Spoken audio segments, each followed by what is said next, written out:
Hello student, আমি আবার এসে গেছি তোমাদের সামনে। আজকে নতুন একটা বিদ্রোহ পড়াবো তোমাদের। নীল বিদ্রোহ সম্পর্কে আজকে আমরা আলোচনা করব।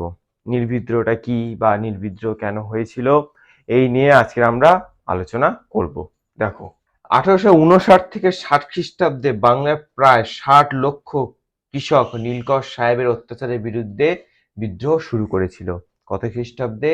না, 1859 থেকে 60 খ্রিস্টাব্দে বাংলার প্রায় 60 লক্ষ কৃষক নীলকর সাহেবদের অত্যাচারের বিরুদ্ধে নীল বিদ্রোহ গড়ে উঠেছিল।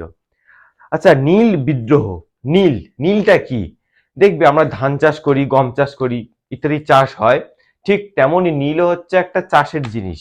নীলও কিন্তু ওইভাবে চাষ করা হতো ধান গমের মতো। কিন্তু কৃষকরা দেখলো যে যদি আমরা নীল চাষ করি তাহলে কিন্তু তারা লাভবান হতে পারবে না।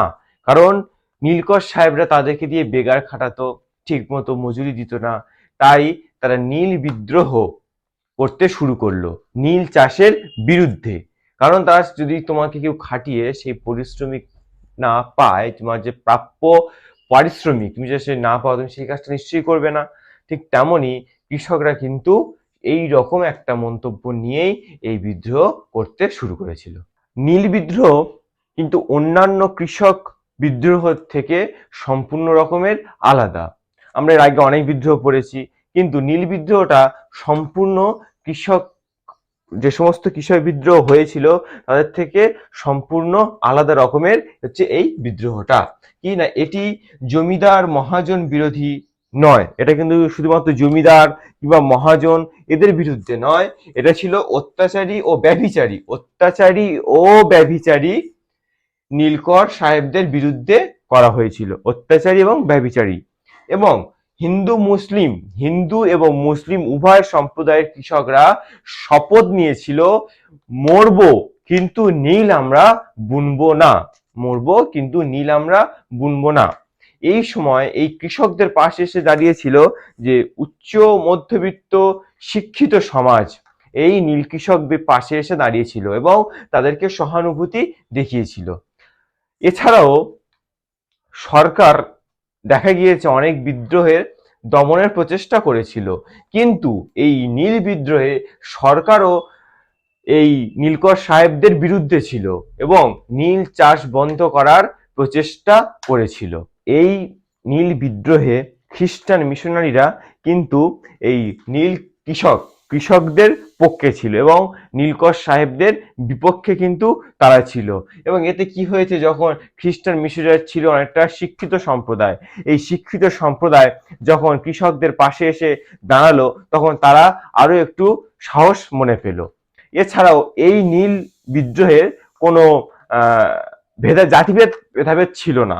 এই বিদ্রোহে কিন্তু রাজনৈতিক এবং অর্থনৈতিক রক্ষার লড়াই ছিল। এর মধ্যে কিন্তু কোনো ধর্মীয় ভেদাভেদ ছিল না।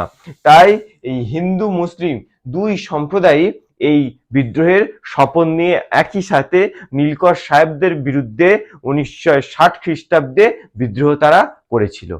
এখন আমরা এই পর্যন্ত যতটুকু জানলাম এটা হচ্ছে নীল বিদ্রোহের বৈশিষ্ট্য, যে কি কি বৈশিষ্ট্যের জন্য এই বিদ্রোহটা হয়েছিল।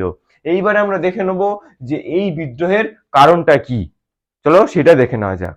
দেখো, নীল বিদ্রোহের কারণ বিশ্লেষণ করে দেখা গিয়েছে যে এই বিদ্রোহের কারণগুলি এটাই ছিল যে বাংলার দরিদ্র কৃষকদের ধান চাষের জমিতে জোর করে নীল চাষ করতে নীলকর সাহেবরা, বাংলার যে সমস্ত দরিদ্র কৃষকরা তাদের যতটুকু জমি ছিল তারা সেই জমিতে ধান চাষ করত, কিন্তু নীলকর সাহেবরা কি করলো, জোরজবস্তি করে সেই ধান চাষের জমিতে নীল চাষ করা শুরু করে দিল।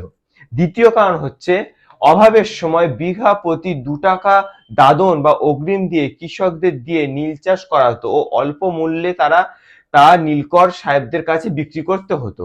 দেখো, অভাবের সময় যখন তোমার 2 টাকা বেতন বা দাদন দিয়ে কৃষকদের দিয়ে নীল চাষ করাতো, ঠিক আছে, এবং দেখা গিয়েছে সেই নীল চাষটা তো বাইরে কারোর কাছে বিক্রি করা যাবে না, ওই নীলকর সাহেবদের কাছে বিক্রি করতে হবে। তারা কি করলো, খুবই অল্প মূল্যে তাদের কাছ চেক কিনতে শুরু করলো এবং কৃষকরা দিতে বাধ্য হতে লাগলো। তাহলে এইখানে দেখা যাচ্ছে ওদের অভাব অনটন আসছে, একটা ক্ষোভ দেখা দিচ্ছে মনের মধ্যে, কারণ নীল চাষের থেকে তারা কৃষিকাজ করে ধান চাষ করে তারা কিন্তু অনেক বেশি আয় পাচ্ছিল, সেই জায়গাটা তাদেরকে শেষ করে দিল। এবং দেখা গিয়েছে যে কৃষকদের গৃহে আগুন ও লুটপাট চালাতো। যদি কোনো কৃষক এই নীল চাষ করতে চাইতো না, তাদেরকে নীল কাছারিতে ধরে নিয়ে গিয়ে তাদের কৃষকদের চামড়ায় আগুনের ছ্যাঁকা দেওয়া হতো এবং চাবুক দিয়ে আঘাত করা হতো। এবং তার সাথে সাথে কি করা হতো না, কৃষকদের গিয়ে আগুন লাগিয়ে লুটপাট করা হতো, গৃহে আগুন লাগিয়ে দিত, যে সমস্ত জিনিসপত্র ছিল সেগুলো লুট করে নিয়ে আসতো এবং মেয়েদের সম্মানহানি করত, বাড়ির মেয়ে বউ বোন তাদের সম্মানে হাত দিত। এই সমস্ত কারণে কিন্তু কৃষকরা ক্ষিপ্ত হয়ে উঠল এবং নীলকর সাহেবদের বিরুদ্ধে বিদ্রোহ ঘোষণা করলো।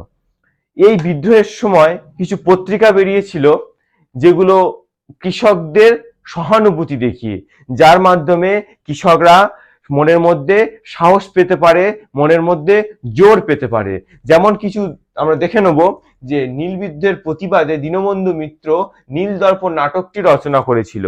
তাহলে নীল বিদ্রোহের প্রতিবাদে প্রথম দীনবন্ধু মিত্র নীল দর্পণ নাটকটি রচনা করেছিল 1860 খ্রিস্টাব্দের সেপ্টেম্বর মাসে।